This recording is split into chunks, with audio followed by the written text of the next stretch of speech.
I doubled my Platinum Trophy count in 661 days.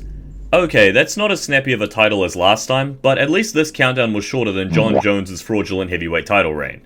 In 2023, I made a video detailing my first ever 21 PlayStation Platinum trophies, which I made sure to unlock by the 3rd of September 2023, which was my 21st birthday. I planned for a sequel to come out a year later. I doubled my Platinum trophy count in 1 year, and I really was planning to max out my trophy count for that video. But then I decided to play a bunch of 100-hour RPGs. Things like Baldur's Gate 3, Final Fantasy VII Remake, and Rebirth are all rather substantial time sinks, all that amongst my kickboxing training and work, and trying to maintain a social life. I said trying for that last one. However, even as the dates slipped by, I wasn't about to give up on my Platinum Trophy hunting dreams, so I kept it going, and before you knew it, I pretty much had 42 Platinum Trophies. I debated holding off on making this video until September the 3rd, 2025 to try to stick to the video's theming, but it'd be a bit dumb to have this video come out in September and to have my upcoming Skyrim Platinum Trophy hunt come out before that, which would be my 45th Platinum. That is just an unforgivable continuity error. Besides, the original 21 Platinums video didn't even come out on my birthday in 2023, so there's never been consistency in this series to begin with. So let's just get this video out for the fans, and see if there's a bit of love left out there for the MattTGM trophy hunting content. Beware of spoilers for the following games: Final Fantasy VII Remake, God of War Ragnarok and the Valhalla DLC, Astro's Playroom, Spiderman 2, Final Fantasy VII, Final Fantasy XVI and its DLCs, Assassin's Creed Rogue, Assassin's Creed 3, Assassin's Creed Syndicate, Sonic Frontiers, Five Nights at Freddy's 1, Final Fantasy VII Rebirth, Black Myth Wukong, Doom 2016, Dragon Ball Xenoverse 2, Five Nights at Freddy's 3, Sonic X Shadow Generations, Genshin Impact, Middle-earth Shadow of War, Astro Bot, The Witcher 3 Wild Hunt, Stray, Doom the Dark Ages, Middle-earth Shadow of Mordor, and Nier Automata. As well as detailing the 21 new Platinum trophies I got, I will also be revisiting some of the games from my last video. Some of those games have received new trophies in the form of DLC and updates, and I wasn't about to let those go unearned. Before we begin, I need to make a confession. My previous 21 Platinum Trophies video is incorrect. My first Platinum Trophy ever was not God of War 3 Remastered. It was Spider-Man PS4. I wrote that list based on my PSN profile's trophy order and the actual order of trophies on my PlayStation itself, which did have God of War 3 as the first Platinum Trophy, but that was conveniently ignoring the fact that Spider-Man PS4 got DLCs later in the year, which have trophies, which I earned, which moved it further up my list. I've wanted to acknowledge that mistake for a long time now, and now I have. My soul is at a little bit more peace than usual. We can move on. As one final note, all of those rules I mentioned from the previous 21 Platinums video, gone out the window. Done away with, we're never talking about them again. You'll see why, but I was a lot less strict this time around with how I attained these 42 Platinums. Just be sure to hear me out on an example by example basis and you'll see what I mean. Now, with all my yapping out the way, let's get started on a lot more yapping, and talk about a journey that was over a year and a half in the making.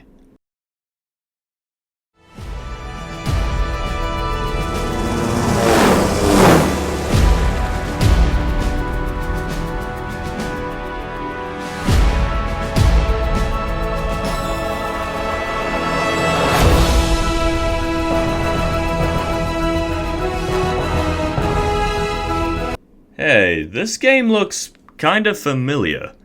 That's right, the first of the next 21 Platinum Trophies is a game I've already played before and was in the previous video. But the doors are prettier this time around. Totally worth the PS5 upgrade. In seriousness, the Intergrade version of Final Fantasy VII Remake is pretty great, because not only does it have the optimized version of one of my favorite games ever, it has a great DLC where you play as Yuffie, and there are trophies to earn with it. Now, I would talk about the struggles, the trophy grind I went through, and all my adventures, but I kinda already did that. I made a Platinum Hunt video on this game years ago, detailing my whole experience in a 42-minute video. You can watch that to get the full story. Kind of an anticlimactic moment, huh? Here's an interesting fact though. I actually got the 100% for Final Fantasy VII Remake Intergrade, which includes the DLC trophies, faster than I got the Platinum for the original PS4 Remake. My playtime is less, despite the game having a lot more hours of content. I guess that's the power of skill retention, game knowledge, and experience, huh? Now, I know that this first entry wasn't exactly exciting, but don't worry, every other entry on this list I'm sure will be talked about in much more depth and be much more exciting. Every other entry. You want to know something funny? This long-awaited 21 Platinum Trophies sequel is 2 entries in, and the first entry was about a game I already platinumed and made a video on, and the second entry isn't even about a Platinum Trophy, it's a 100%. God damn, how am I going to justify this? Hell yeah, one of the greatest DLCs of the modern era is here to change up the video. God of War Ragnarok Valhalla is a love letter to the God of War franchise and the fans of the games, considering that this roguelike story-driven DLC brings a ton of new content that is absolutely free. You have no reason not to play this DLC if you have Ragnarok and you enjoyed it. This isn't a suggestion, it's a commandment.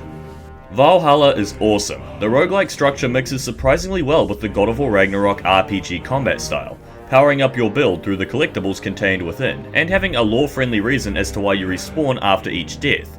The story contained within is awesome, with Kratos working to master his inner turmoil after all this time, and the references in here to the Norse games and the Greek games are aplenty. Greece is back, with new Greek-themed enemies with their own unique mechanics, new arenas, the motherfucking head of Helios that talks, and even the Blade of Olympus. I tell you, when I first summoned this thing, I audibly cheered, and they gave this DLC away for free. Oh, and Valhalla also has the best boss fight in the game. A God of War indeed. But how are the trophies? Perfectly fine, to give you the simple answer.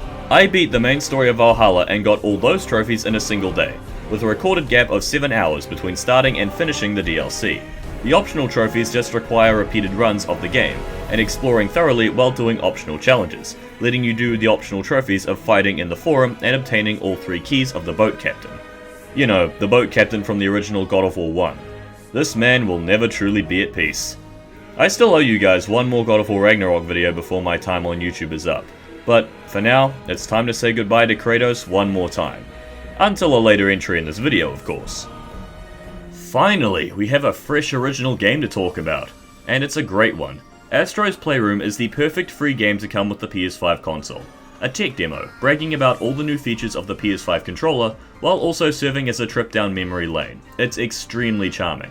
Like most everyone, I played a lot of Astro's Playroom when I first got my PS5, attaining the bulk of the trophies, but I moved on to play other games shortly afterwards, never getting the platinum. Well, I corrected that mistake here. One guided playthrough of every level later, and I attained every collectible, and soon after that, every trophy. I also developed a rivalry with some friends of mine to have the fastest scores on the speedrun levels, pushing myself to my limits to achieve maximum fast. To this day, I am still the king out of all my friends. If you want my crown, Spartan guy, then you'll have to take it. Spider-Man 2 swings into the trophy hunt, one of the most anticipated games of 2023 for me. After all, the original Spider-Man on the PS4 was a borderline masterpiece and my first ever platinum trophy. This game, on the other hand, was really good. Great even, but I didn't enjoy it as much as the first game. Perhaps it's because we waited 5 years in between games, seeing as I haven't played Miles Morales yet. Perhaps it's because the first game had the benefit of being the first, the original, and then this game was loaded with high expectations. Perhaps it's because it was woke. Shut the fuck up, god damn! I'm sick of that argument. Though, why did they do that to Mary Jane? This is the one time I'll agree with the dark side of the internet. Also, this game came out in 2023, one of the strongest years for gaming in recent times. Compared to Baldur's Gate 3 and Final Fantasy 16, I'm afraid Spider-Man 2 was just stuck as my third place favourite game in almost every category imaginable, and the Game Awards felt the same way apparently. Whatever my feelings on the game not being as good as the first, the Platinum Trophy was every bit as good as the original. In fact, I'd say it was even better, mainly because it removes the random crime requirements. Everything on the map is marked and tracked for your convenience. The side quests this time around are still good, ranging from just okay to absolutely awesome, and the optional trophies like gliding from one end of the map to the other in one go are fun challenges that test your mastery of video game mechanics. Granted, there are a lot of things to do in this game, and that can border on tedium at times, but spacing out your time spent grinding away will avoid burnout and ensure a more pleasurable Platinum Trophy playtime. Call that a PSA on behalf of the MattTGM channel. There is a trophy in this game for New Game Plus, but that can wait. I have a plan for that, to be a surprise tool that'll help me later. But not now. Now it's time to go from a modern day great game to an all-time classic from 26 years ago.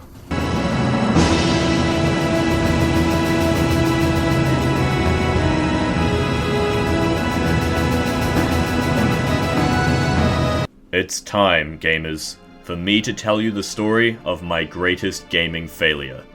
No, it wasn't all the times on Siege that I failed to clutch up a ranked game. It was the time I first played Final Fantasy VII. I alluded to this in the previous 21 Platinums video. The only things I needed to do was go on a date with Barrett, and, well, actually finish the game. What's that? Why haven't I done that, seeing as this was all the way back in 2021? That is a story for another time. And now it's time for the truth to come out. I played Final Fantasy VII Remake at the start of 2021 and I loved it. Obviously, I wanted to see what the original game was like, so I bought it and was thoroughly confused by the fact that everybody looked like this. I played it for a while, didn't end up liking it, and then I dropped it. Then I picked it back up later on, started liking it, and began my quest to finish it. While obviously dated by today's standards, you can easily see why playing this game nearly 30 years ago would have been revolutionary. The story and characters are great, the environments and the music create a beautiful atmosphere in every area. The combat is pretty fun, if you can withstand the minute-long attack animations. All in all, this is an awesome Final Fantasy game. It's regarded as one of the greatest for a reason. The Platinum Trophy, all things considered, is forgiving. You need to complete all of the optional content and reach endgame levels of completion. Things like recruiting the optional party members, Yuffie and Vincent, that makes sense. Collecting summon materia like Bahamut, Bahamut Zero, Leviathan, yep, gotcha. Getting Knights of the Round, of course, it's practically required in-game content. Getting every limit break? Yep, absolutely. Just make sure you get Aeriths before the incident happens. Getting 99,999,999 gil and reaching level 99 with at least one character? It's honestly not that bad if you know where to farm in the endgame and you use the item duplication glitch, which I did. I got everyone to level 99 in the end on that original playthrough, because I still had hope in my heart during that time. Beating all the weapons for some trophies? Why, I wouldn't have it any other way. Even if I did fuck it up by erasing the underwater materia from my inventory by accident.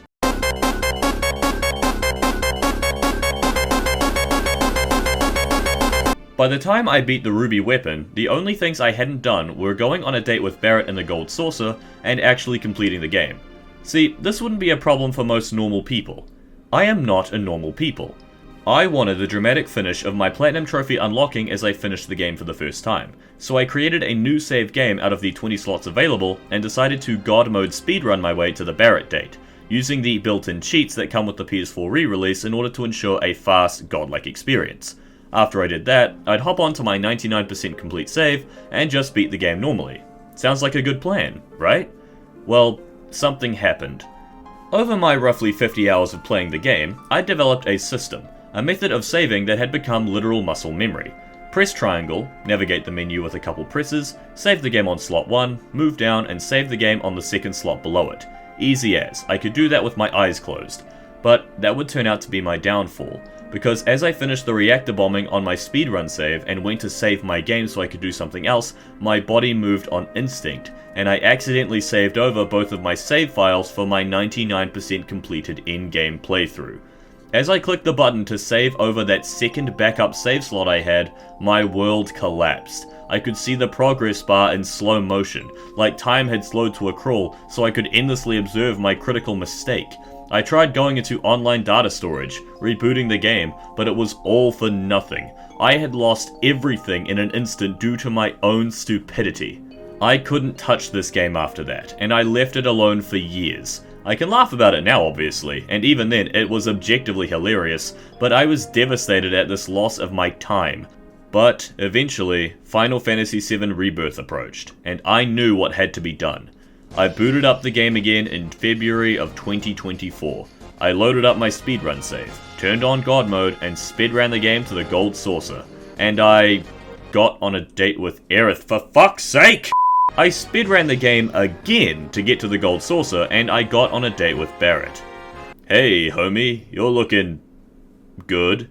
After that, I started a new playthrough once more, and I played through the game again properly. grinding everyone's limit breaks to max, getting all the required materia for the trophies, essentially doing everything that I had to for the platinum without getting any trophies for it because I'd already done that years ago. Sure, I didn't reacquire immense amounts of gil, but that would have just been a matter of time.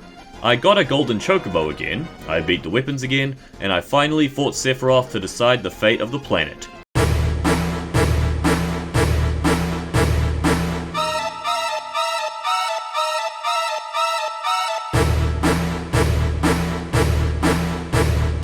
And he died almost immediately to Knights of the Round. That was very anticlimactic. Hopefully you do better in the Remake Trilogy Part 3, buddy. I can't show you this part of the game because it's blocked from screen recording on the PlayStation, but finally seeing the full ending of the game was very satisfying, and I'm glad that I finally beat this incredible game. Final Fantasy VII is special, and it deserves its legendary place in gaming history. Maybe I'll even come back to it again before the release of Part 3, but for now, we must move on. Or rather, move forward in time for this franchise, because the next game we're talking about is my personal favorite Final Fantasy game of all time.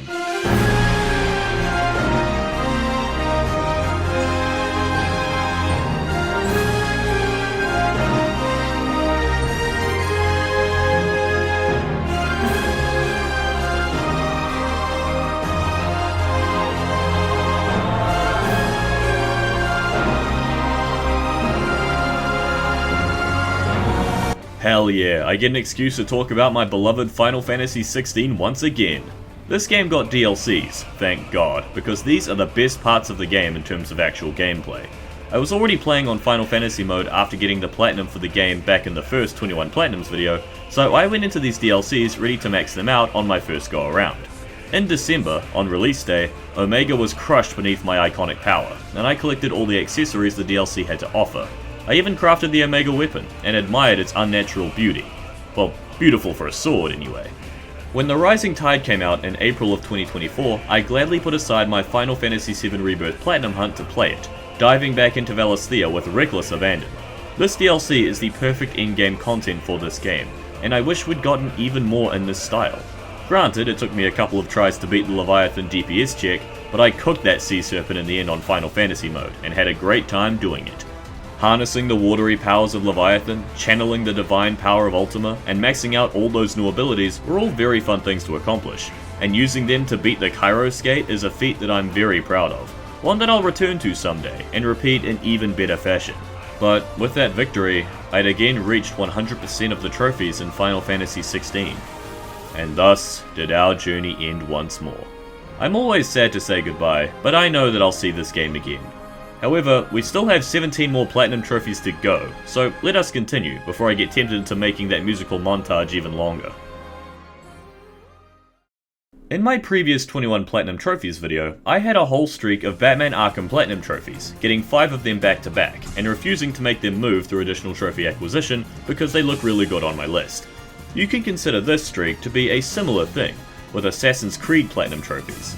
Platinum number 26 is Assassin's Creed Rogue on the PS4. This game, gameplay-wise, is just Assassin's Creed Black Flag, but better, which is why I like it so much. Better mechanics, better combat options, more gadgets, more ship gadgets, better legendary battles, more world to explore. It is just Assassin's Creed Black Flag 1.5. Better yet, there's no multiplayer trophies to grind for, so this trophy is actually obtainable. However, there is a catch. This is a Ubisoft game, and if we know one thing about Ubisoft Platinums, it's that they're always incredibly bloated. The development teams litter the maps with hundreds of collectibles and demand you to find almost all of them, no matter how tedious or pointless they may be. So that's what I did. I'd already done all the fun trophies for this game years ago in 2021. Stuff like beating the story, unlocking all the optional outfits, upgrading my ship to max, stopping the assassins contracts, and beating the legendary ship battles, seeing as, you know, all that was actually fun to do. I'd even beaten all the main mission optional constraints years ago, which surprised me coming back to it, but I was grateful for 2021 Matt's dedication to the Platinum hunting cause. That left 2024 Matt to pick up the pieces doing all the tedious stuff. Raiding 20 supply camps with some cheats on, raiding 20 naval convoys. These things aren't hard to do, it's just annoying getting the damn things to spawn in. Collecting all the Animus fragments as well, was this really necessary?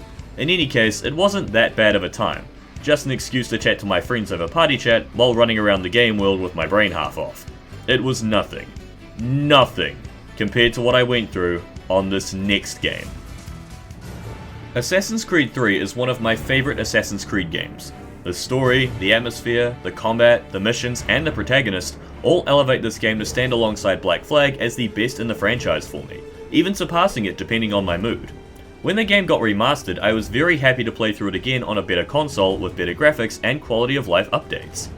But this Platinum Trophy hunt was undoubtedly, unequivocally, undeniably, unmistakably, unflinchingly, unbearingly, unseemingly, unforgettably awful. I thought I knew pain with the Dark Souls 3 Covenant grind. I thought I knew pain with the Final Fantasy VII Remake quest repeats.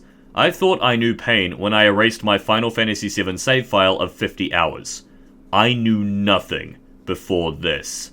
Beating the game and getting all mission objectives isn't that hard. Getting all the optional quests done is also not hard. I love doing the homestead missions. Seeing Connor being a good person to his friends is one of the highlights of the game for me. Liberating the districts, finding the treasure of Oak Island, basically doing all the standard content of this game, I loved all of this. I've done it multiple times on the original PS3 version, and now I've done it here. It's when you get beyond this point that I start to hate. Behold Completionist.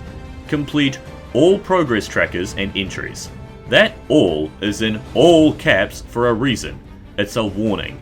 You have to max out every hunting challenge, every challenge for every club, every underground fast travel point, every feather in the frontier, every quest, every chest, every optional objective for every side quest in the game. All of it must be done.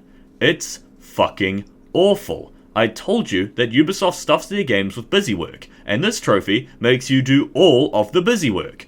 And the worst part? We're not even done after we do all of that. We need to win minigames on the homestead. That sounds easy, but these AIs are the ones that will take over the world if left unchecked, because 9 times out of 10, they're better than you are, stealing your victory right from under your nose. And of course, that's still not even the end of it, because we have to fill out the Encyclopedia of the Common Man. What the fuck even is this thing?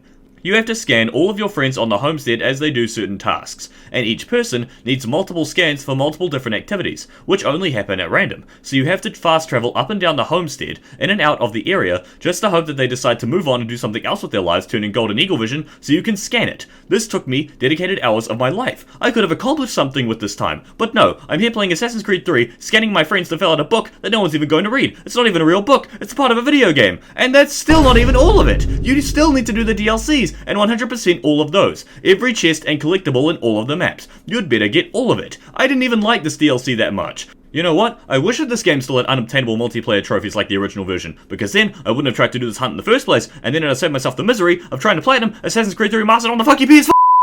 I did the bulk of that and rant in one take. I'm actually quite proud of myself for that. After a platinum trophy hunt, I usually come away with a greater appreciation for the game than I had going in. I get to see all the game's content. I'm pushed to test myself in new and fun ways. But this platinum hurt my love for this game irreparably. I still think that Assassin's Creed 3 is a good game, but it's a completionist's nightmare, and I will not be going back to play it for a very long time. Perhaps even ever again. That's it. Even after the nightmare that was Assassin's Creed 3, I wasn't done with my brief 2024 Assassin's Creed era, because Platinum number 28 is Assassin's Creed Syndicate. After Connor kicked the British out of America, they went back to England and had their own game. I first played this game in 2016, and had a lot of fun, and returning to get the Platinum felt like returning to an old friend in a way. Maybe it's because I have some of that accursed Britishness deep in my soul. This Platinum trophy was both easier than I expected, more boring than I hoped, and it was more interesting than I thought. You don't actually need to get 100% of the content in this game to get the Platinum trophy, which was a very welcome change from what I just did. You don't even need to do every quest. I've got several of them left undone in the game, and I've still got that shiny Platinum trophy in my cabinet. I first played this game in 2016. I came back for a second playthrough in 2020 and did a lot more of the game's content, and I came back again in 2024 to clean up the remnants of my first cleanup. I'd already liberated all of the districts and maxed out friendships with all my associates, so that was most of the fun stuff out of the way. But finally obtaining the Minerva armor set was fun at least. I was glad to get that out of the way after so many years. Assassin's Creed usually has at least one cool optional set of gear that you can unlock, and Syndicate is evidently no different. Don't worry though, there were plenty of annoying trophy requirements to complain about. They replaced the usual trophies of complete all the quests and collect all the things with kill a bunch of dudes in specific ways, kicking enemies off of trains, shooting enemies before they shoot at you, destroying carriages by ramming them. This was all dumb. If I already have 2 full playthroughs of the story and I've already beaten every gang burrow, and I still don't have these killing requirements, there's probably something wrong with your trophy design. I have to load up specific missions to grind out specific killing methods and do this multiple times over just to get these trophies. This is dumb. Final Fantasy XVI asking you to use specific icon powers, Batman Arkham asking you to use every gadget in a combo. These are fine, because they encourage you to experiment with your powers and abilities, and these are doable in any random combat encounter. Kicking enemies off of trains is not doable in any random encounter. It's not even doable in several train-based encounters. It's annoying. So is having to drive in a loop for over 20 minutes, destroying random background items around London. So was having to steal 20 police vehicles. But all of this was nowhere near as bad as Assassin's Creed 3, so the Platinum still left me mildly pleased when I unlocked it, instead of moderately clinically insane. Someone at the Ubisoft board meetings must have complained about these small mercies though, because the Jack the Ripper DLC is right back to the old ways of needing 100% completion for you to max out all of the trophies.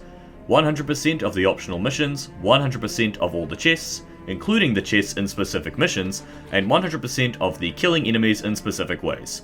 Sure, why not? I've already come this far. But this was a familiar taste of the tedium I've come to hate from the Assassin's Creed games.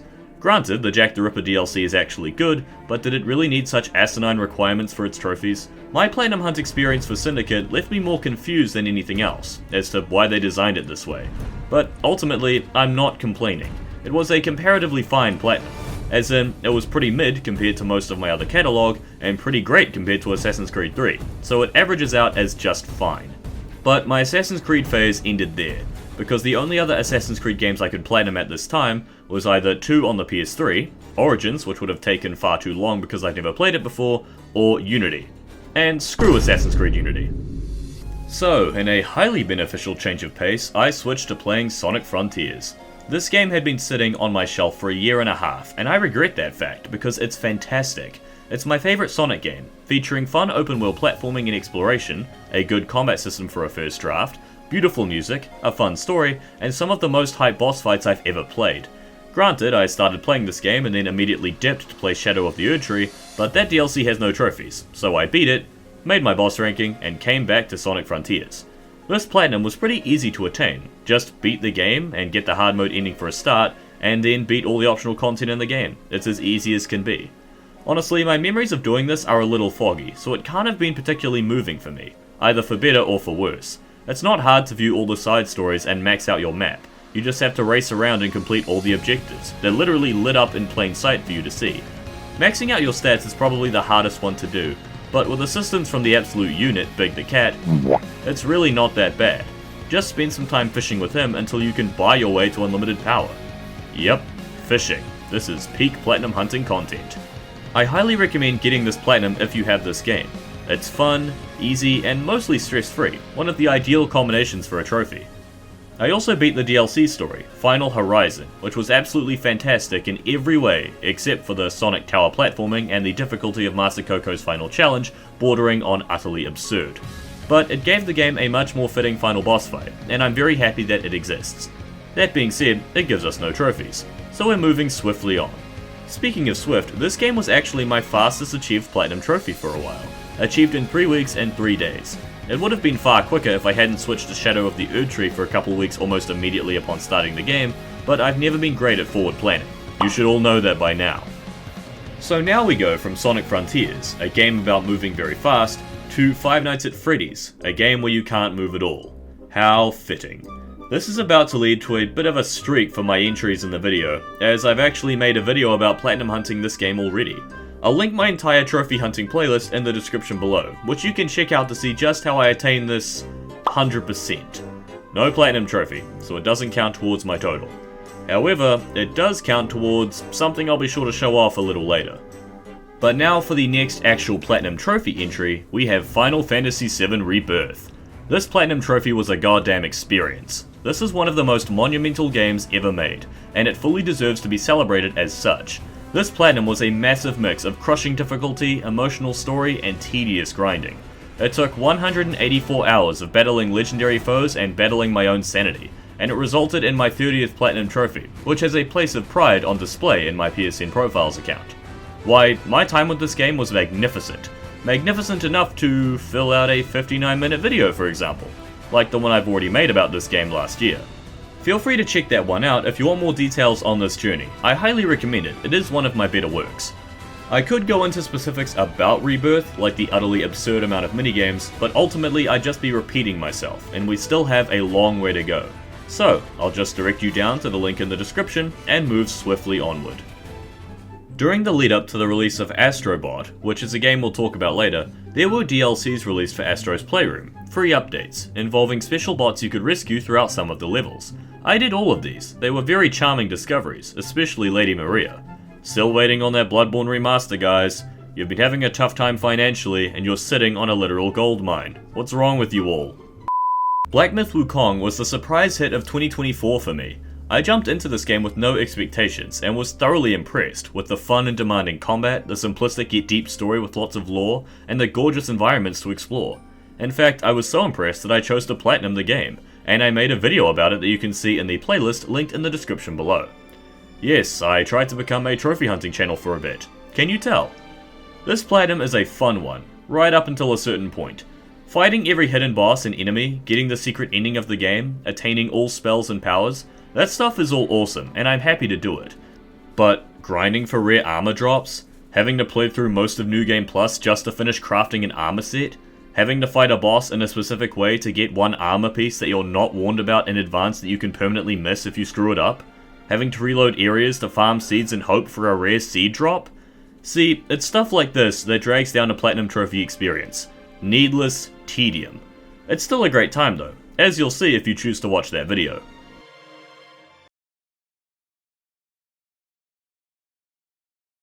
They are rage, brutal, without mercy. But you will be worse. Rip and tear, until it is done.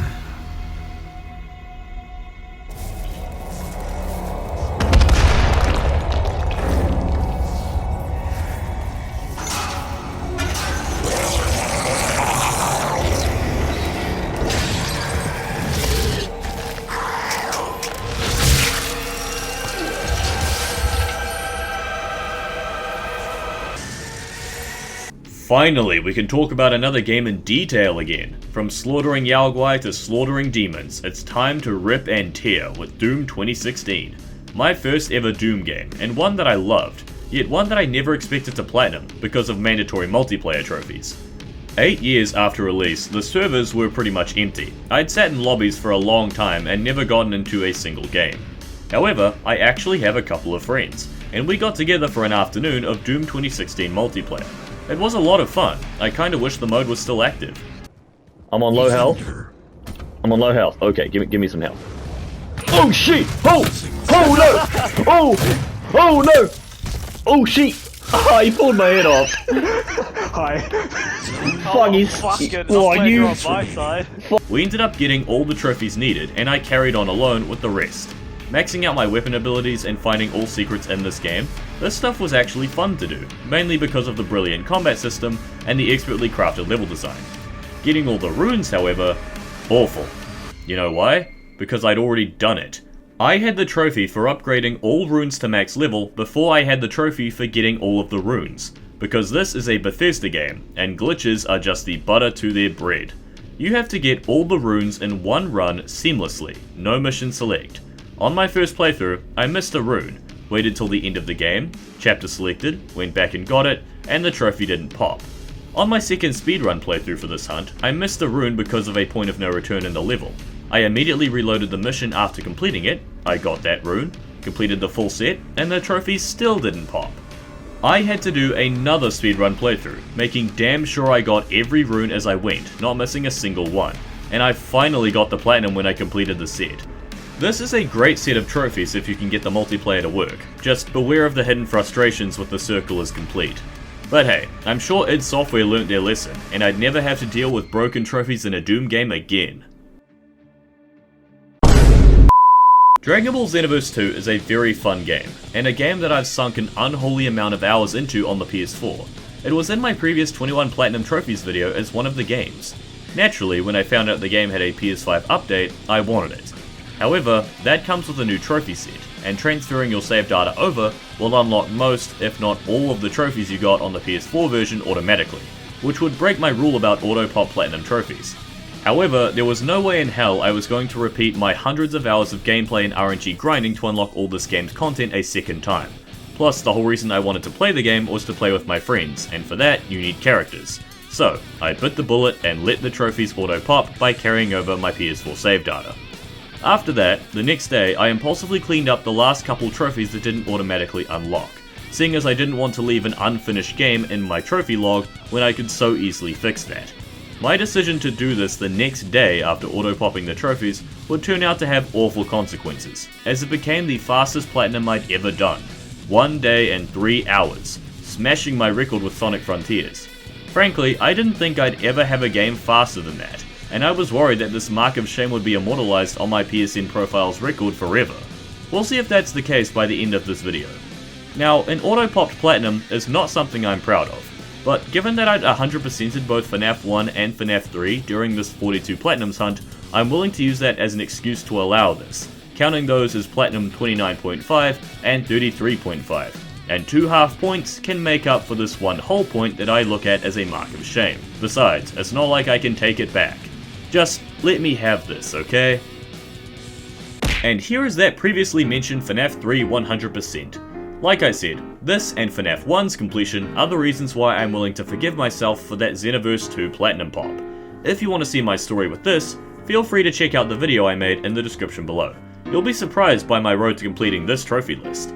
And no, I am still not going to do this for Five Nights at Freddy's 2. Before Sonic Frontiers, Sonic Generations was my favourite Sonic game. It was Sonic Forces for a little bit, but we ignore that. I was deep in my edgy phase. I grew out of it. When I heard that this game was getting a remaster, that was exciting news. And when I discovered that Shadow the Hedgehog was the primary focus, well, consider my edgy phase reignited. 2024 really was the year of Shadow. We had Sonic the Hedgehog 3 with Shadow the Hedgehog. We had Shadow of the Erdtree, and we also got Sonic X Shadow Generations. Granted, the name is a little bit unfortunate, but at least they're reclaiming it under their own power now.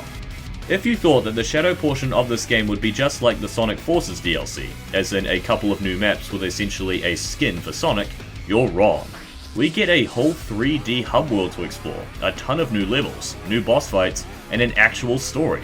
It's fantastic, and it comes attached to the whole Sonic Generations game, which is already one of the greatest Sonic games ever. I played this game alongside my friend Spartan Guy, and he decided to platinum it.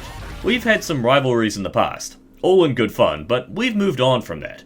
We've matured now. Fuck you, Spartan Guy, I'm getting that platinum trophy first, move out the way, you're the Sonic and I'm the Shadow!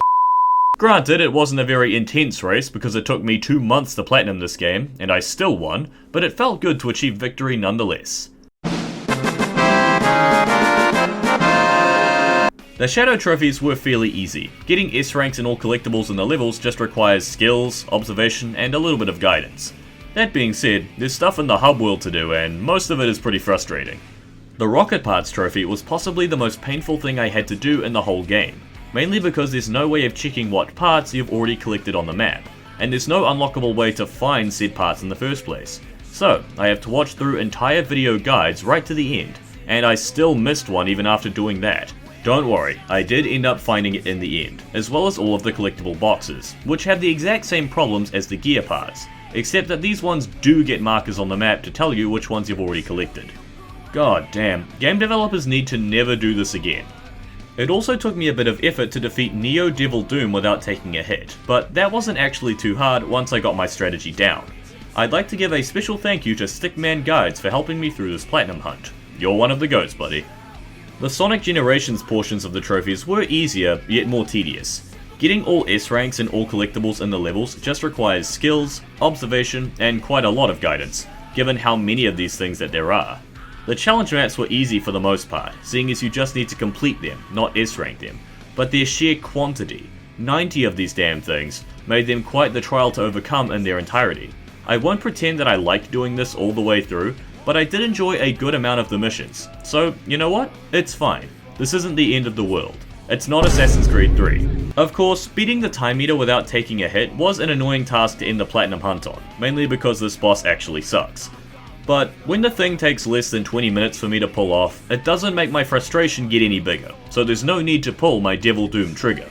Good platinum, great game, just prepare to have a lot of time invested into running around Shadow's Hubworld. So, with the huge variety of games I already have on my trophy hunting resume and that I've already talked about, what could possibly come next?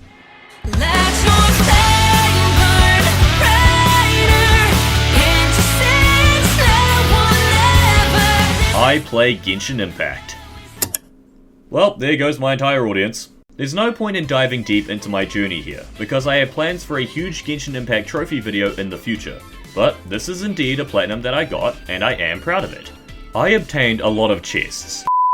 Chests! Like these things. Get your minds out of the gutter. I know we're talking about Genshin Impact, but please. Is it the place of science? When it came to Mondstadt and Leeway, I maxed out their statues of the Seven and maxed out my reputation, as well as completed the Frost-bearing tree, which was by far the most painful of all of the things I just listed. I leveled my characters and the weapons, I did the miscellaneous trophies they asked of me, and of course, I tackled the Spiral Abyss. When I gave it my first serious try in 2024, I beat floor 10 before hitting a wall at floor 11, and I thought I'd just come back much later and take care of it when I had more powerful characters. I got those powerful characters, but I kept putting off the Abyss, thinking it's too hard, I could never do it. Until one random evening in May 2025. I took on the Abyss to get some Primogems and actually did really well. I was crushing my way through floors 9, 10, and even 11, and I thought, you know what, let's give floor 12 a shot. I won't win, but I want to see what it's like. Pyroclastic Surge!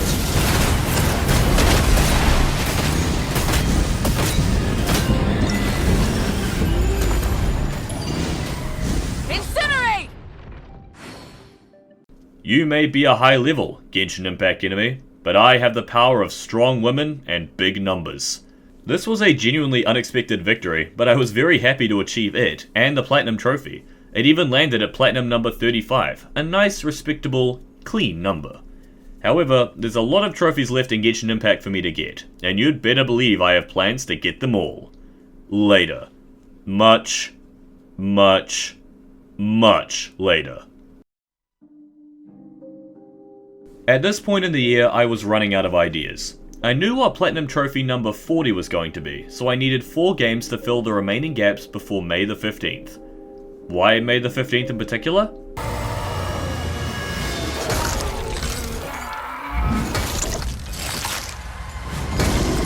No reason. I was playing through The Witcher 3 at this time, but I needed another game to play on the side, as I was a little tired of the same game for hours on end. So I went back to a game that I honestly didn't think I'd ever touch again, Middle-earth Shadow of War, the follow-up to Middle-earth Shadow of Mordor. Shadow of Mordor and Shadow of War could be compared to Batman Arkham Asylum and Batman Arkham City, as in a brilliant first game, and the sequel that is an objective gameplay improvement in pretty much every way. The first thing I realized when I played this game again is that I am awful at this game's combat. I can jump back into any Batman Arkham game and be basically as good as I was when I left off, but after 6 years of not playing, the Middle-earth games feel far clunkier, using a sword instead of fists and fighting orcs with 50 resistances each. But I did get back into the groove of things quickly enough, and I began cleaning up my trophies, which I did in one afternoon. I'd already done all the hard stuff, the story, the Shadow Wars, and even all the side quests and collectibles. All that was left was to finish up some miscellaneous trophies, which I did indeed do. Most of them were easy, thanks to the intuitive and fun command system that Shadow of War has with the updated Nemesis system, regarding getting my soldiers to do specific things. Granted, I died a couple of times, but that was necessary to get one of the trophies. It wasn't because I'm bad at the game, I promise. I was initially worried about the Riding Rare Animals trophy until the internet informed me that this game actually comes with a hood that lets you straight up summon the rare animals to you.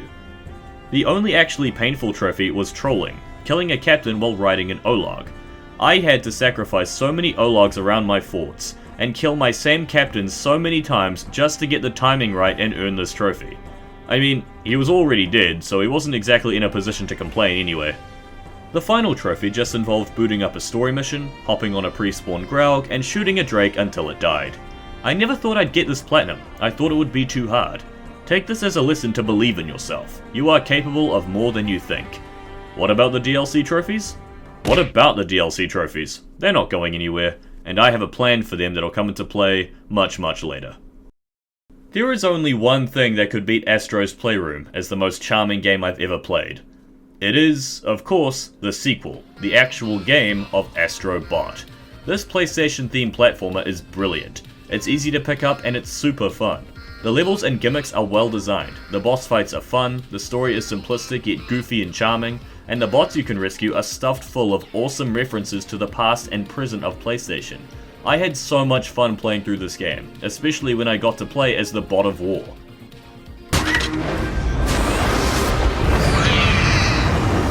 This Platinum hunt is fantastic too. It's simple, finish the story, collect every bot, and have a bunch of cool interactions with the bots in the hub world. It gives you extra incentive to witness all of the Easter eggs put into this game, and I loved all of it. However, this Platinum trophy did have a negative side to it that was my own fault. Remember that Dragon Ball Xenoverse 2 auto pop and how it was my fastest Platinum trophy ever? Yeah, I was really not proud of that one.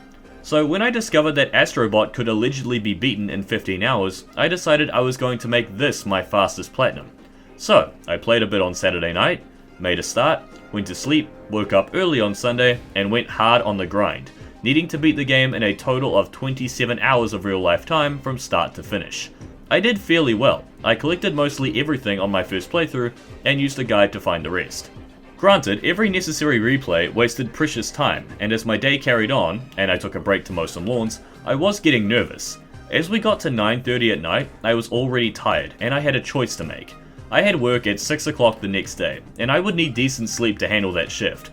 But I decided to risk it all and keep going for the Platinum, believing in my ability to get it finished in time. I arrived at 10:30, and I had rescued every bot in every galaxy. I was ready to get the 300th special bot, only to be greeted by a tricky final obstacle course. If I was less tired, this course would have been easy, but I was exhausted. It took me half a goddamn hour to beat this thing. Half an hour that I really didn't have. But I did it, and I was happy. I still found satisfaction despite the fatigue and frustration. Then I had cleanup to do. I grinded out as many coins as I could as quickly as I could, playing the gacha machine to get the gear I needed for the remaining special trophies. I ran around the crash site, I took some photos, I got into brawls with bots, I did everything I needed to. I had one trophy left. I loaded up the monkey catcher mission. I looked up a guide, I found the golden butterfly, and I managed to catch it. And I got the Astro Bot Platinum, the most PlayStation themed Platinum trophy of all time. But all of that was for nothing. I was too slow. By 13 goddamn minutes. If I had just been less tired, I could have beaten that final course quicker. If I just followed a collectibles guide from the start, I could have gotten every bot faster. I could have gotten the Platinum and displayed it on my PSN profiles like a badge of honor. But it was not to be. I wish I'd never bothered with the fast hunting plan. It made that final stretch of the hunt stressful instead of enjoyable, like it should have been. Regardless, this Platinum trophy is absolutely fantastic, and this game is brilliant. I went back a couple weeks later and cleaned up all the DLC trophies as well. It was a pleasure. If Astro ever has another adventure in the future, I'll be there for it on day one.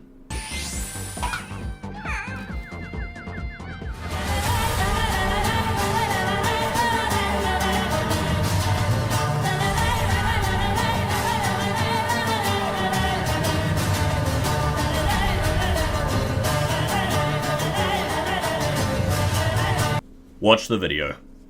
No, please, watch the video. I can't sum up 137 hours of gameplay and 1 hour and 15 minutes of platinum hunting into a short segment like this while doing it any kind of justice. The Witcher 3 is one of the greatest games I've ever played, and it's one of the most games I've ever played as well. There is a monumental amount of content in this game, and a monumental amount of things you need to do to hunt for the trophies. The story quests and side quests aren't that hard to finish up, Death March notwithstanding, but it's everything else that makes things much more difficult. For example, tracking down every single Gwent card in the game, like Super Hands looking for crack. Another example, killing 50 enemies in the game with headshots from your crossbow. To give you an example of how bad that is, how about Final Fantasy XVI, you have to kill 50 enemies with Odin's sword with downward thrust attacks only. As in, you have to kill 50 enemies with a weak weapon that's meant to serve another purpose, and you need to do it in a specific way. This trophy is awful. But on the whole, The Witcher 3 is fantastic, and the Platinum Hunt takes you on an amazing adventure. So you might want to watch that video to see it. Please. Remember back when they made a game about being a cat? I thought the idea was cute, but I ignored it. However, I then found out that this game could be platinumed in around 8 hours. How interesting. So here I am playing the cat game, following a guide for all the collectibles and missable trophies to ensure that I beat everything on my first try, or close enough. I thought this game was just about playing as a cute cat, not a story about a post-apocalyptic world inhabited by robots, oppressive societal structures, and creepy hive-minded somewhat unstoppable bacteria. This game is more like Nier Automata. Regardless, I beat this emotionally touching and surprisingly deep game while getting the bulk of the missable trophies, enjoying my experience as I went. Only 2 trophies were left at the end of my playthrough, the speedrun trophy for beating the game in 2 hours, and Can't Catch Me, which you get for escaping the first Zerg attack in the game without getting hit. That shouldn't be too hard.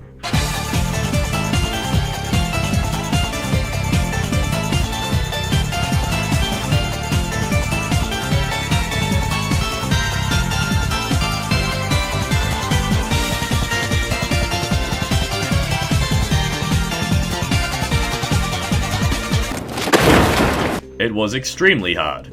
It took me like 30 minutes, while I was highly fatigued to be fair, but this is one of the most frustrating trophies out of my entire platinum hunting career.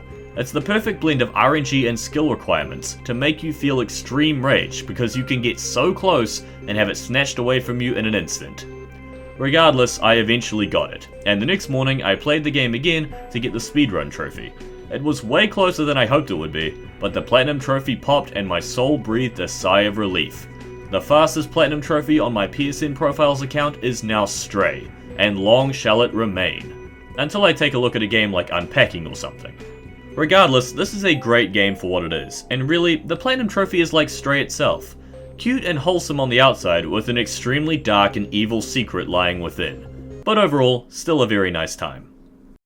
So, after playing the cute cat game, let's have a tonally flawless transition to Doom the Dark Ages. I mean, both games feature cute animals. One is a cat, one is a fire-breathing Gatling gun-toting cybernetic dragon. Totally comparable. Giving myself another easy time, I've actually made a full video on this game already, a game review and platinum hunt mixed into one, that you guys can watch in the playlist linked in the description below. That being said, this is by far the easiest modern Doom platinum, mainly because there's no multiplayer grinding like there is in Eternal or 2016. It's a single-player adventure through and through. That being said, this is a modern Doom game, so you have to contend with glitched trophies.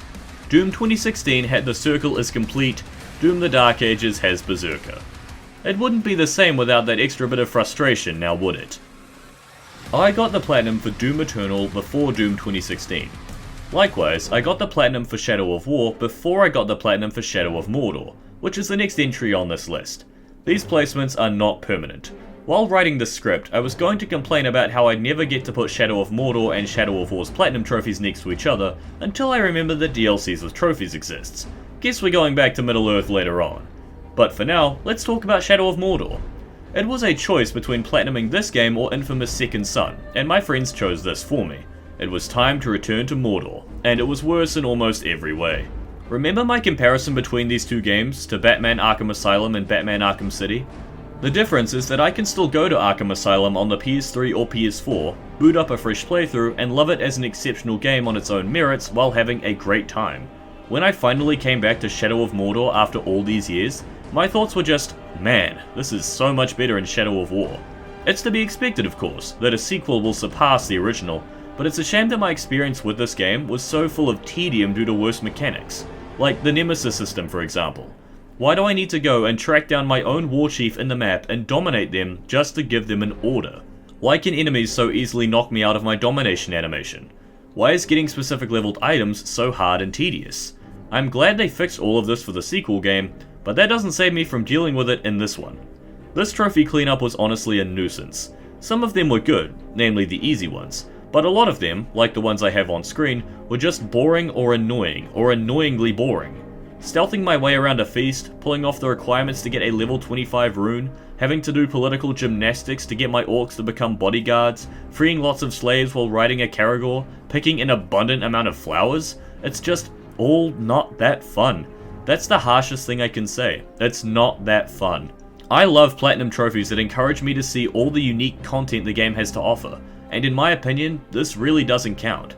It's telling me to play the game in specific ways that are tedious to achieve, and that's not what I hoped for when starting these hunts. Regardless, I still pulled through and finished it off, and I'll be back for the DLC trophies to fix my lineup. Before all that, however, we need to get the last trophy for this video, the 42nd Platinum.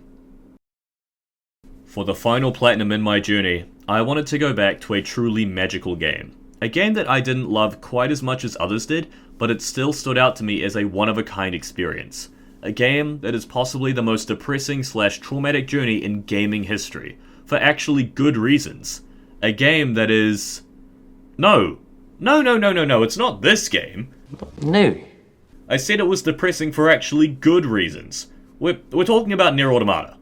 And seeing as this is the final Platinum trophy, we'll be here for a while. I need to talk about the experience that was finishing this game.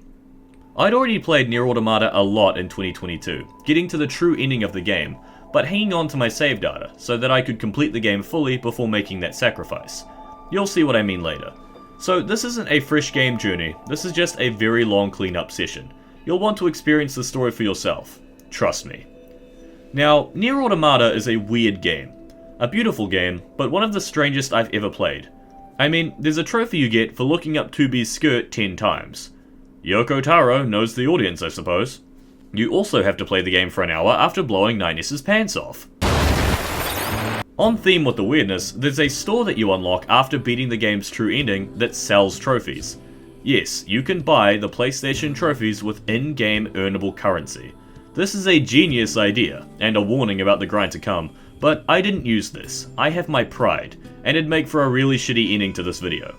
So, in more detailed fashion than normal, let's break down my Platinum hunt. For some reason, my usual RPG instincts didn't kick in while playing this game back in 2022, and I had a large abundance of side quests left uncompleted. I think I was just hyper-focused on seeing the insane story through to the end. So I got to work on those side quests. I needed to complete 80% of them for a trophy. Trigger warning for those unaware, there is an odd amount of robot suicide and an insane amount of existential crisis in these side quests. Some very dark stuff. Fucking... No, don't do it. Don't kill yourself, please. No! What are you doing? Gonna go and harass another doll?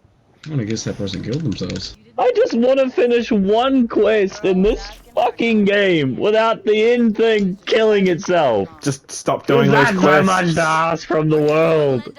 Playing through the bulk of these was a heavy experience, and due to the way this game's quests are laid out, a fairly time-consuming one. I spent a lot of time as 2B, 9S, and A2, swapping back and forth between them, getting the unique trophies associated with each of them as I worked, like the ones shown on screen. I also rode an animal for 5 kilometers. I find the animation and the concept to be quite funny, and I also spent some time fishing. This is peak Platinum hunting content. The side quests were for the most part fantastic. The stories behind these quests are brilliant. In a way, I found them very similar to Final Fantasy XVI's. Gameplay-wise, these quests are nothing special or unique for the most part, but in terms of the story they tell and the world building they present, they're amazing, and I'm happy to play through them all at least once. You only need to complete 80% of them for a trophy, but I ended up doing most of the remaining ones anyway, both for resource gathering and for seeing through the story. There are a few notable standouts among them: the Wandering Couple, Amnesia, and the Wise Machines for traumatic reasons, Data Analysis Freak and Finding a Present for heartwarming reasons, and Emil's Memories for giving me one of the most beautiful places I'd ever seen in any video game, as well as a fantastic piece of music, which was also connected to unlocking a trophy. Doing these quests really expanded my appreciation for this game. The beautiful music, the haunting atmosphere, and the aesthetics of the world, Nier Automata truly is a piece of art. But all of this was leading up to an abysmal grind. Supreme Support Weapons and Inorganic Blade. These two trophies are absolutely awful. I had to spend half an hour trying to get this damn mobile store to spawn and stop in the right place just so I could try to buy a couple of weapons from him, as well as a bunch of rare materials. half an hour to get a chance to buy some weapons. At this point the game stops being fun. I don't enjoy this grind. I don't enjoy running around looking for randomly spawning materials that I need absurd amounts of. But this won't stop me. I have done stuff like this before, and I have done worse than this before. So I kept grinding, tracking down specific machines to destroy them for parts. But it wasn't that simple. Some of these items are limited drops from specific quests or harvest points in the world, and one of these materials is elaborate gadgets. I got all the ones I could reasonably from exploration and from quests, but I was missing 2 of them that I needed for my final upgrades. I discovered that they were rewards from doing the hacking challenge as 9S, a gauntlet of 47 back-to-back hacking games where you only have 3 points to beat all of them. After a few tries, my best was level 26, halfway, but that's not good enough. So I put the difficulty down to easy mode, equipped the auto shoot and auto dodge chips, and beat the hacking challenges that way. Do I feel guilty about this? No, not at all. It's in the game, and I used it. I have my pride, but I also want to enjoy my games, and this was a necessary sacrifice. After I did that, the rest of the pieces fell into my lap much easier. Before long, I had the trophy for maxing out all of the pods. Thank goodness, but the war isn't over yet. We have the weapons to max out now. I tracked down a meal store for a second time, going through that whole RNG nonsense yet again, and I bought most of the materials I needed, and I also slaughtered dozens and dozens of robots, including this weird golden rabbit thing. Enemy silenced. Threat has been neutralized. I created a new chip layout focused on item farming and destroyed the rabbit several times, as well as spent the better part of 20 minutes destroying infinitely respawning robots in this arena just to farm large gears. Whenever I saw one of these drops pop up, I audibly cheered. Coincidentally, all this grinding got me up to level 98, which was a very important thing, because there's a super boss waiting for us, and he's guarding the final weapon we need, as well as a trophy. Emil, the happy merchant car thing, is the strongest boss in this game. Level 99, packed with several dangerous attacks. The strategy I was recommended is to set 2B to aggressive and run away while she kills him for me. That dangerous is this opponent. I'd never seen a video of this fight, I hadn't studied. I was going in blind and preparing for war. I killed Emil in about 30 seconds.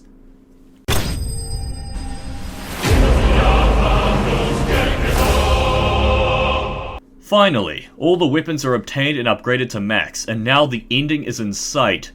Or rather, all 26 of them. The final trophy I needed to obtain was for getting all 26 endings of this game. Yes, 26 endings. Eat your heart out, Shadow the Hedgehog. But first I fought the CEO of Square Enix and Platinum Games.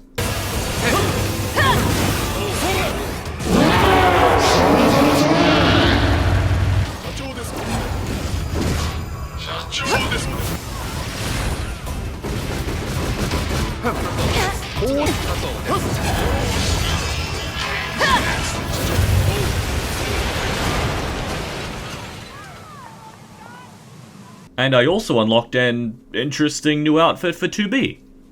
Hey, I got this DLC, I'm going to experience it before the end. Out of all 26 endings of Nier Automata, A, B, C, D, and E are all main story based. The other 21 of them are all non-canon gags that you unlock by either playing like an idiot, playing like a bastard, or just failing the missions. I'd unlocked 2 of these secret endings during my initial playthrough. The first one I got for getting stun-locked and dying during the Route C section of the game where 2B is infected with the virus. The other one I got for eating a mackerel and dying instantly. I told you this game was weird. Only one of these endings is truly missable, locked behind a one-time completable side quest that you only unlock once you upgrade every weapon in the game to max. See, this is why I couldn't just buy one trophy, because then I would have been forced to buy them all. This special side quest, though I understood very little of it seeing as I've only played Nier Automata out of the Nier series, was one of the best in the game, with a visually spectacular boss fight and emotional beats to go with it. But I said there was a unique ending with this, and I meant it. Just let this happen.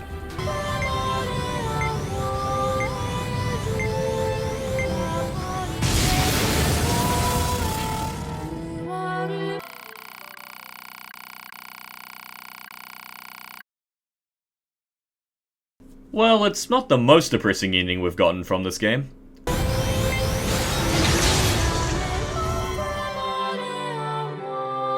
I think this is it for me. I can't believe I remembered something so important.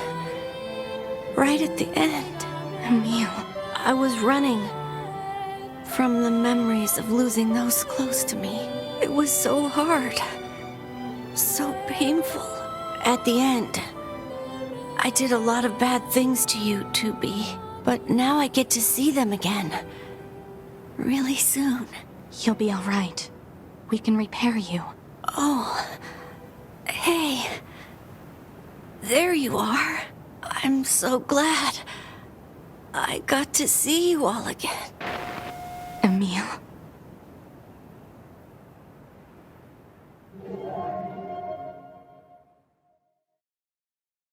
Afterwards, it was time for Chapter Select to fulfill its purpose. I had been dreading getting the endings, fearing it'd take me forever, but in truth, it only took me around 2 hours to smash all of them out. You see this top half of the Chapter Select? This is the happy part of the game, relatively speaking. Everything after this? We don't go there, Simba. These are the sad chapters. And playing through the game for the first time, you'd have no idea these even existed until you were halfway done. God damn, Nier Automata is so good, so unique. Anyways, a surprising amount of these endings will just go the other way than what you're supposed to, and nearly all of them imply that your selfishness destroyed the world, or at least brought a tragic end to the characters that you play as. These endings. Of course Nier Automata took the chance to sneak in a little bit more emotional damage right before it was all over. But I did it. I did it all. Despite the grind, despite the pain, despite the existential dread, I got the Nier Automata Platinum Trophy, a 3-year-old promise finally fulfilled. But we're not quite done with the game yet. Here are my final stats. Here are the chips I used, both in my Battle Ready build and my item farming build. Here are the quests I'd yet to complete. Here's proof that I got all 26 endings. Why am I detailing all this to you? Because after this, I went back to the end of Yorha, and I did the true ending again. Yeah, take that, Yoko Taro. That's for all the sad feelings, you absolute madman. Ah, Platinum Games is quite the opponent. As expected, they did make nanomachines, son. Yes, I accept your help, my friends. Don't worry, I'll be joining you shortly. And it's over. As I am a bit older and wiser now than when I first played the game, I actually understand this ending, and it's honestly beautiful. I won't get into the details, but Pod 042, Pod 153, thank you for your service. I also fulfilled the second promise I made to myself years ago in this moment, by sacrificing my save data to help another player. Honestly, after all the grind and struggle, I was tempted not to. I worked so hard for that finished save, 72 hours of gameplay and a lot of farming materials. I could have tried to back up my save on PlayStation Plus and cheat my way into restoring it after I'd already erased everything. But that's not the point of Nier Automata, is it? And so I made that choice, and I did it with a smile. Whoever receives my help out there in the world, I'm glad to have been of service. This game is a rare case where, even after getting the Platinum Trophy and undergoing all that grind, I will still come back and play it all over again, a full playthrough from scratch, so I can truly appreciate the depth and the care put into this game. It's special. Nier Automata is truly special. You thank me for playing, and I will thank you for making this one-of-a-kind experience. This really was the perfect ending. And thus has the journey come to an end. This journey was much longer than expected, because planning has never been one of my strong suits. Yes, I have 1 year to get 42 Platinum Trophies. Let's spend most of my time playing 100-hour-long RPGs. Truly a genius plan, but it led us to this point, and I'm happy about that fact. I'm sorry this video can't have the snappy in 1 year title, but I'm sure we'll manage to survive. These Platinum Trophies, unlike the first 21, were all collected on a mission. I now actively anticipate platinuming games, analysing the amount of work required and deciding whether or not it's worth my time and interest. I have become a casual trophy hunter. Not enough to dedicate my time to shovelware, but enough to take pride in platinuming all these games, and there's a lot more to come. In a way, this shift in mindset has affected how I play video games. I do find it a little harder to commit myself to playing games again if I won't get anything out of it. Yeah, I could go back and replay this game purely for fun, but what would that do for me? Is there a challenge to complete or a reward to earn? Could I make a video on it? If not, is it really worth my time? To that I say, of course it is. Despite that shift in my mindset, I still have plenty of games that I play purely for fun, despite already getting every trophy. Final Fantasy XVI, every Batman Arkham game, Bloodborne, the God of War Norse games, the modern Doom trilogy, and now Nier Automata. Truly special games that bring me joy without the need for achievement earning. If anything, my new desire to attain trophies has just increased my appreciation for games that hold my attention and love even after I obtain that shiny platinum. I still encourage anyone thinking of going after platinum trophies to do so. More often than not, they're fun incentives to see all the content the game has to offer, and even if they're difficult, that just makes achieving them all the sweeter. As you can tell, after doubling my platinum trophy count, my desire to trophy hunt hasn't slowed down in the slightest. If anything, it's sped up, and I'd be happy to show you all my adventures in that regard, if you guys would like to see it. But for now, maybe it'd be a good idea to prioritize the boss rankings. So, just like last time, let's hand out a few awards for these 21 platinum trophies in certain categories. Bitches love categories. Hardest platinum, Final Fantasy VII Rebirth.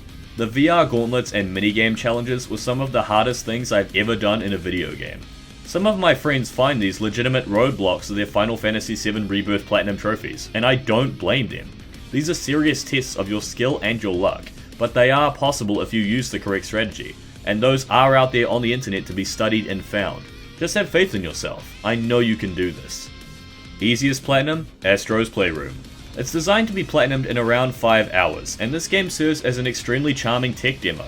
Of course this is easy, as long as you have eyes or just follow a guide. Worst platinum. For a horrible moment I thought this would be Nier Automata when I was in the middle of my item grind.